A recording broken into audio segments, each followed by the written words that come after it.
In this season of friendship, Roger's comfort is like hot chocolate, instantly lifting York's spirits.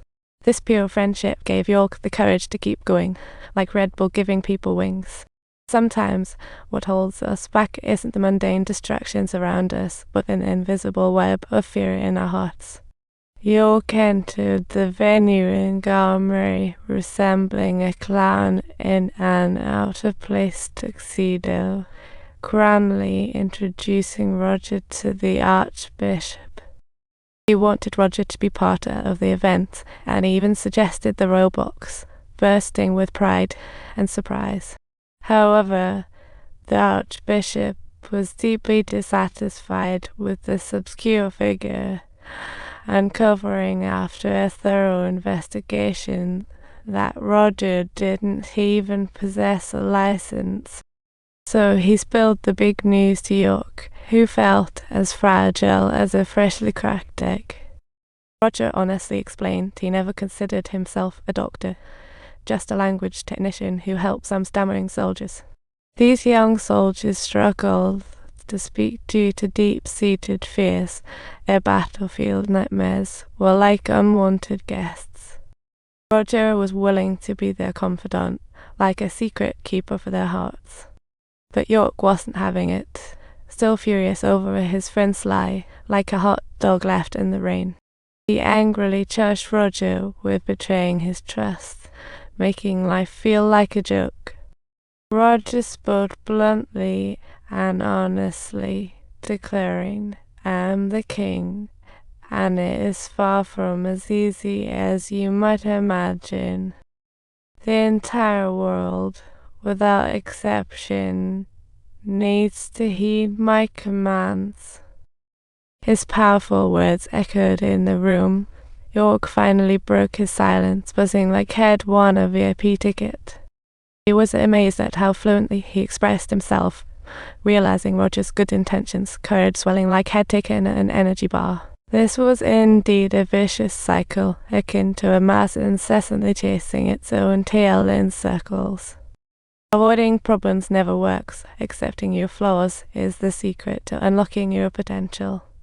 York rejected switching therapists, keeping Roger as his rehearsal buddy, his ultimate wingman. Roger used humor to ease York's tension, turning the grass into a dance floor. "I'll make this look like cheap seats. Even your uncle can hear it," York chuckled. The coronation went smoothly until 1939, when the German army charged into Poland like a bullet in a china shop. Britain officially declared war, as if time had rewinded to a massive football match. War loomed over the nation like dark clouds, with a responsibility on York's shoulders as heavy as an elephant. His speech was not just a display of national will, but a vessel for countless wishes, with only 40 minutes to go before the live broadcast. Just as he received a 9-minute speech, Roger was urgently called in, and the duo meticulously worked on pronunciation. York employed all the techniques Roger had taught him, dancing on stage.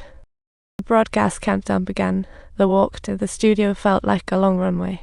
York's heartbeat sounded like drums. This speech was unlike any before, flipping the game of fate. As king, York had no retreat, as if propelled by an unseen force onto an exhilarating roller coaster ride.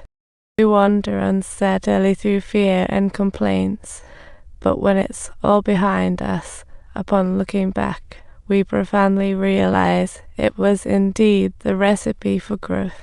York took a deep breath, standing at the microphone, ready to take a crucial step. Roger gestured to guide York, whose reading grew more fluid, as if he were in a singing trance.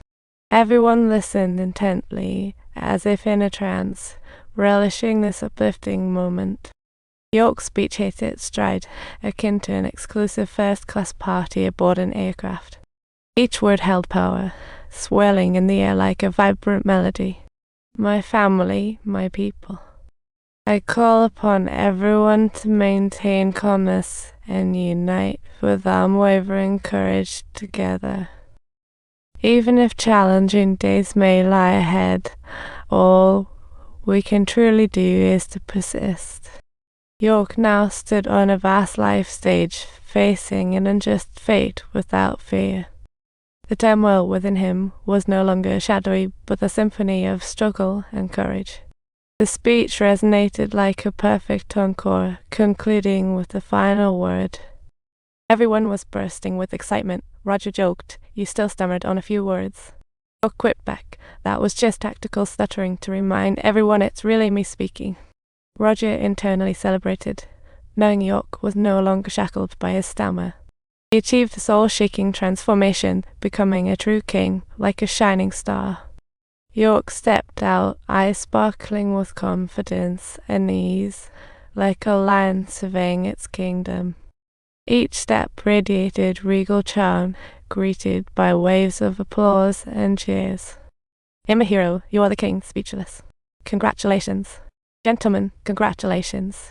The king's speech was a huge success, even in the shadows of war. York's firm voice shone like sunlight breaking through the clouds, inspiring every Brit to bravely resist. He became a stuttering king, not a flaw, but a touching part of his legend. Don't forget to like and subscribe.